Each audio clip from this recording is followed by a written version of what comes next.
السلام علیکم ورحمۃ اللہ وبرکاتہ۔ بسم اللہ الرحمن الرحیم۔ سورہ نساء قرآن کی مدنی صورتوں میں سے چوتھا سورہ ہے جو قرآن پاک میں جزء 4 میں سے شروع ہو کر 6 سپارے میں ختم ہوتی ہے۔ اس سورہ میں اکثر خواتین کے متعلق احکام ہیں، اسی لیے اس کا نام ہی سورہ نساء رکھا گیا ہے۔ سورہ نساء میں اکثر ارث کے احکام، خاندان کے احکام، عائلی احکام اور نماز، جہاد، شہادت کے احکام بیان کیے گئے ہیں۔ اہل کتاب کے احکام بھی خلاصتاً بیان کیے گئے ہیں اس سورہ میں، اور پہلی امتوں کی سرگزشت اور منافقین کے متعلق بھی خدا کی تنبیہات وغیرہ اس میں بیان کی گئی ہیں۔ سورہ نساء کی مشہور آیات میں سے آیت نمبر 59 جو آیت اولو الامر کے نام سے مشہور ہے، جس میں خداوند متعال نے اولو الامر کی اطاعت کا حکم دیا ہے۔ احادیث میں ہے کہ اولو الامر سے مراد ائمہ اہل بیت علیہ السلام، شیعیان حیدر کرار کے امام ہیں۔ دیگر مشہور آیات میں آیت تیمم، آیت محارم وغیرہ شامل ہیں۔ اس سورہ کی تلاوت کے بارے میں رسول خدا صلی اللہ علیہ وآلہ وسلم سے منقول ہے، جو بھی سورہ نساء کی تلاوت کرے گا گویا اس نے ہر میراث پانے والے مومن کے لیے صدقہ دیا ہے۔ اس کا صلہ غلام آزاد کرنے کے برابر ہے۔ اس نے شرک سے برات اختیار کی ہے اور مشیت الہی کے نزدیک ایسے لوگوں میں شمار ہوگا جن سے خدا نے درگزر کیا ہے۔ اس سورہ میں لفظ نساء کے زیادہ آنے، جبکہ تقریباً 20 مرتبہ لفظ نساء آیا ہے، اور اس لیے اس سورہ کو سورہ نساء کہا جاتا ہے۔ اس سورہ کا دوسرا نام نساء الکبریٰ ہے، کیونکہ اس کے مقابلے میں جو سورہ ہے وہ سورہ طلاق ہے، اس کو نساء الصغریٰ کہا جاتا ہے یا نساء القصریٰ۔ آیت اللہ جوادی عاملی مدظل العالی حفظہ اللہ نے بھی اسی چیز کو بیان کیا ہے، البتہ دوسری تفاسیر سے انہوں نے نقل بھی کیا ہے اسی مطلب کو۔ سورہ نساء مدنی صورتوں میں سے ہے اور رسول خدا پر نازل ہوئی ہونے کے اعتبار سے اس کا جو نمبر ہے اس سورہ کا وہ 92 ہے، 92 نمبر سورہ ہے۔ یہ ترتیب نزول کے حساب سے قرآن کی موجودہ ترتیب میں یہ سورہ 4 نمبر پر ہے، یعنی سورہ حمد، اس کے بعد سورہ بقرہ، اور سورہ بقرہ کے بعد سورہ آل عمران، اور اس کے بعد سورہ نساء۔ حجم کے لحاظ سے یہ سورہ 1.5 سپارے پر مشتمل ہے، جو 4 سپارے سے شروع ہو کر 6 پارے پر یہ ختم ہوتا ہے۔ آیات کی تعداد کے حساب سے سورہ نساء کی تقریباً 176 آیات ہیں اور 3764 کلمات ہیں اور 16328 حروف ہیں اس سورہ میں۔ اور جو ہم نے پہلے بھی بیان کیا کہ وہ سب طوال یا طوال جو لمبی صورتیں اور طویل صورتیں جنہیں کہا جاتا ہے، ان میں بھی اس سورہ نساء کا شمار ہوتا ہے۔ تفسیر میزان کے مطابق سورہ نساء میں ازدواج کے احکام جیسے جائز شادیوں کی تعداد، محرم خواتین یعنی جن سے ازدواج کرنا جائز نہ ہو کے احکام بیان کرنا مقصود ہیں۔ اسی طرح یہ سورہ میراث کے احکام اور آیات کے درمیان جیسے نماز، جہاد، شہادت کے احکام کو اس سورہ میں بیان کیا گیا ہے۔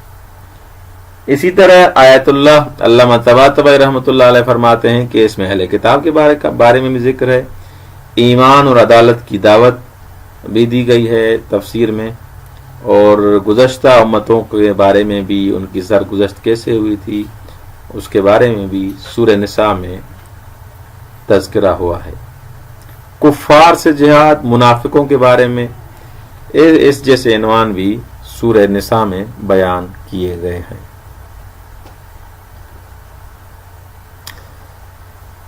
مشہور آیات میں سے چند آیات کو ہم ذکر کرتے ہیں۔ ایک آیت ہے آیت کنتار، سورہ نساء کی 20ویں آیت طلاق دینے کے بہانے اور مہر کی رقم نہ دینے یا حق مہر کی رقم واپس لینے کی خاطر خواتین پر عفت کی منافی اعمال کی تہمت لگانے کو سختی سے منع کرتی ہے اور اس فعل کی شدت سے مذمت کرتی ہے۔ اس آیت سے حقوق خواتین کے دفاع کے علاوہ عورت کے حق کے مالکیت اور زیادہ مہر کے حکم کا بھی استفادہ کیا جا سکتا ہے۔ تفسیر نمونہ میں بھی انسان اس کے بارے میں زیادہ تفصیل سے دیکھ سکتا ہے کہ اور جو افراد یہ تہمتیں لگاتے ہیں فیمنزم کے حساب سے کہ اسلام میں عورتوں کے حقوق نہیں ہیں، ان کو سورہ نساء کا اچھے نمونے سے مطالعہ کرنا چاہیے کہ خدا نے خاتون کو، ایک عورت کو کتنا بڑا مقام دیا ہے۔ دوسری آیت جو سورہ نساء میں وہ آیت محارم، سورہ نساء کی 23ویں آیت میں ان رشتہ دار خواتین کا بیان ذکر ہوا ہے جن سے انسان شادی نہیں کر سکتا۔ محارم محرم کی جمع ہے اور فقہ کی اصطلاح میں ان رشتہ داروں کو کہا جاتا ہے جن سے شادی کرنا حرام ہے۔ محرم، محارم کو اسباب محرمیت جیسے مثلا نسبی ازدواج، رضا یعنی دودھ پلانے کی وجہ سے یا وہ حرام ہو جاتا ہے، یا شادی کی وجہ سے یا کسی نسبت کی وجہ سے، بہرحال اسی وجہ سے محارم نسبی، سببی یا رضائی کے حساب سے تقسیم ہوئی ہے۔ یعنی کوئی شاید بہن ہو اسی لیے حرام ہے، کوئی ماں ہے تو اسی لیے اس کے ساتھ شادی کرنا حرام ہے، یا کسی سبب کی وجہ سے جیسے مثلا شادی کی تو خاتون کی ماں حرام ہے، یا رضا مثلا اگر کسی خاتون نے اس کو دودھ پلایا ہے تو وہ اس پر حرام ہو جائے گی۔ بہرحال حرام ہونے کے اسباب میں سے یہ 3 اسباب ذکر کیے گئے ہیں۔ ایک آیت جو آیت تیمم کے حساب سے مشہور ہے سورہ نساء میں، اس سورہ کے 43 یعنی 43 آیت تیمم کے احکام کو بیان کر رہی ہے۔ اس آیت کے مطابق اگر انسان، سیدھی سی بات ہے، اگر پانی نہ ہو تو اس ٹائم یا جسم کے لیے اگر کوئی ضرر ہے، ڈاکٹر نے کہا ہے کہ آپ پانی استعمال نہیں کر سکتے، یا پانی تک انسان کی رسائی نہیں ہے، تو اس ٹائم وضو یا غسل کے بدلے میں انسان تیمم کر سکتا ہے۔ وہ آیت بھی جو 43 نمبر آیت ہے آیت تیمم کے نام سے، وہ آیت بھی سورہ نساء میں موجود ہے۔ اور ایک وہ دوسری آیت جو سورہ نساء میں ہے جو بہت مشہور ہے، وہ ہے آیت اولی الامر۔ اس کا نمبر ہے 59 اور یہ مومنین کے لیے خداوند متعال نے فرمایا ہے کہ آپ کو خدا، رسول اور اولی الامر کی اطاعت کا حکم دیتا ہوں۔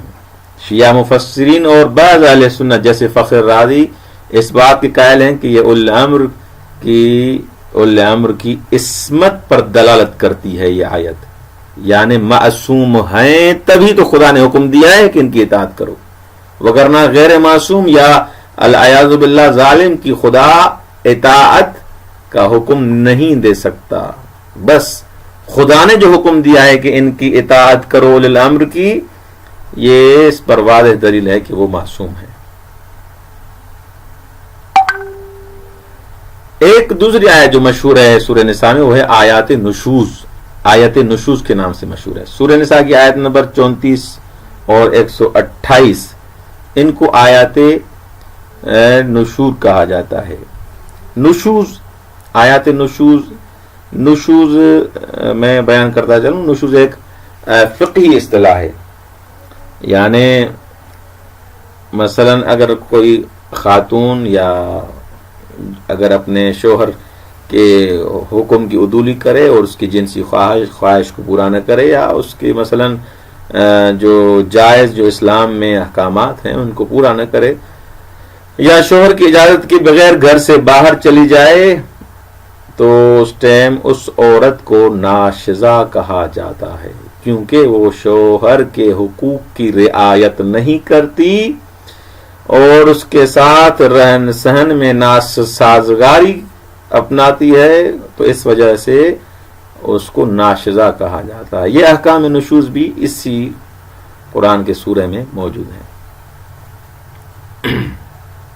البتہ روایات میں شوہر کی طرف سے بیوی کو طلاق دینے کے ارادے کو بھی نشوز سے تعبیر کیا گیا ہے، یعنی اگر کوئی شوہر اپنی بیوی کو کہتا ہے میں تمہیں طلاق دے رہا ہوں، اس ارادے کو بھی نشوز سے تعبیر کیا گیا ہے۔ اور ایک دوسری آیت جو سورہ نساء میں موجود ہے اور مشہور ہے، وہ ہے آیت نفی سبیل۔ سورہ نساء کی آخر میں آیت نمبر 141 کو آیت نفی سبیل کہتے ہیں۔ یہ آیت کافروں کی مومنوں پر ہر طرح کی برتری کی نفی کرتی ہے، یعنی اصلاً و ابدا کوئی کافر مومن پر کوئی بھی حکم نہیں چلا سکتا، کوئی برتری نہیں ہے، کافر مومن پر کوئی بھی فضیلت نہیں رکھتا۔ اور مومنوں سے یہ آیت تقاضا کر رہی ہے کہ کافروں کے تسلط کا مقابلہ کریں، اور علماء اس آیت سے ایک قاعدہ استنباط کرتے ہیں، اس قاعدے کو کہا جاتا ہے قاعدہ نفی سبیل۔ اس سورہ میں جیسے پہلے بھی 2 سورتوں میں نے بیان کیا کہ ہر سورہ میں آیات احکام ہیں، وہ آیات جن میں حکم شرعی بیان کیے گئے ہیں۔ اس سورہ میں بھی تقریباً 20 سے زیادہ آیتیں ہیں جن کو آیات الاحکام کہا جاتا ہے، یعنی احکام کے بارے میں۔ ان آیات کا اکثر حصہ وہی ازدواجی تعلق، جیسے آیت نمبر 3، 20، 25، 34، 35 اور 128، اور میراث کے بارے میں بھی آیات ہیں، جیسے 7، آیت نمبر 7، 15، 16، 25، 33 اور 176۔ ان میں یہ احکام بیان کیے گئے ہیں، میراث کیسے بانٹنی چاہیے، کیسے تقسیم کرنی چاہیے، کس کو میراث ملے گی، کس کو میراث نہیں ملے گی، اور ازدواج کے حساب سے بھی کس کے ساتھ شادی کرنی چاہیے، کس کے ساتھ شادی حرام ہے اور کس کے ساتھ شادی کرنا جائز ہے۔ اس سورہ میں آنے والے دیگر احکام جیسے حالت جنابت میں نماز کا حکم، آیا انسان پڑھ سکتا ہے؟ نہیں پڑھ سکتا۔ حالت جنابت مسجد سے گزرنا، جیسے آیت نمبر 43 میں۔ تیمم کا حکم، کیسے تیمم کرنا چاہیے، کس چیز کے ساتھ کرنا چاہیے۔ نماز کے احکام، جیسے آیت نمبر 1، 10، 101 اور 103۔ اور امانت کا سپرد کرنا، جیسے آیت نمبر 58 میں اس کا ذکر ہوا ہے۔ اور سہون اگر قتل ہو جائے تو اس کا کیا حکم ہے، سلام کرنے میں کیا حکم ہے، اور اسی طرح والدین کے ساتھ حسن سلوک، جیسے آیت نمبر 36 میں اس کا ذکر ہے۔ شرک سے اجتناب کرنا چاہیے، مومنین کا کافروں پر تسلط ہے، جیسے آیت نمبر 141 میں اس کا ذکر ہے۔ سورہ نساء میں قصص اور تاریخی واقعات بھی ہیں، انسان کو گمراہ کرنے کے لیے شیطان کا قسم اٹھانا، اس کا ذکر آیت نمبر 118 اور 120 میں موجود ہے۔ بنی اسرائیل کی نافرمانیاں، جیسے حضرت موسیٰ سے خدا کے دیدار کا تقاضا، گوشالہ پرستی، میثاق طور اور ہفتے کے دن سے تجاوز نہ کرنے کا میثاق، قتل انبیاء، حضرت مریم سلام اللہ علیہ پر تہمت، اور قتل عیسیٰ کا ادعا علیہ آلاف الطیبۃ ثنا، یہ آیت نمبر 153 اور 157 میں اس کا ذکر ہے۔ رسول خدا صلی اللہ علیہ وآلہ وسلم سے مروی ہے کہ اس سورہ کی تلاوت کرنے والا ایسے شخص کی مانند ہے جیسے اس نے میراث پانے والے تمام مومنین پر صدقہ کیا ہے، اور جو اس سورہ نساء کی تلاوت کرے گا وہ ایسے جس نے اس نے ایک غلام کو آزاد کر دیا۔ وہ شرک سے دور رہے گا، مشیت الہی میں ان افراد کے ساتھ شمار ہوگا جن سے خدا نے درگزر کیا ہے، یعنی درگزر کے اس کے گناہ بھی معاف ہو جائیں گے۔ مولا علی ابن ابی طالب علیہ الصلوۃ والسلام فرماتے ہیں اگر کوئی جمعے کے روز، کل جمعے کا دن ہے مثلا، سورہ نساء کی تلاوت کرے گا تو فشار قبر سے محفوظ رہے گا۔ سبحان اللہ۔ ثواب الاعمال عقاب الاعمال، یہ صفحہ نمبر 105۔